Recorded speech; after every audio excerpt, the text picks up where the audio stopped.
Hə, Orxan bəy, deməli güzgü həm yaddaşı, həm də görüntünü əks etdirir. Ha, düzdür. Yəni əvvəlcədən böyüklərimiz deyirdilər ki, həmişə öz cebində güzgüyə baxma. Çünki nəyə görə? Güzgü hər kəsin neqativ enerjisini özündə yığır. Bunu elə belə demirlər. Əvvəl köhnə insanlar bunu bilirdilər.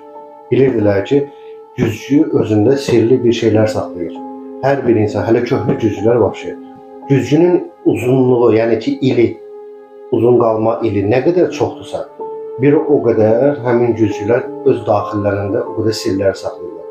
Çünki güzgülər davalara şahid olur, göz yaşlarına şahid olur, güzgülər negativ enerjiyə şahid olur.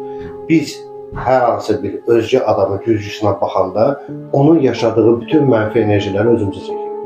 Ona görə hava ilə deməyiblər ki, o vaxtı özgə evinə getdin, çalış özgə adamın güzgüsünə baxma.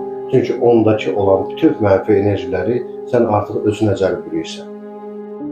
Hə, Orxan bəy, deməli güzgü həm yaddaşı, həm də görüntünü əks etdirir.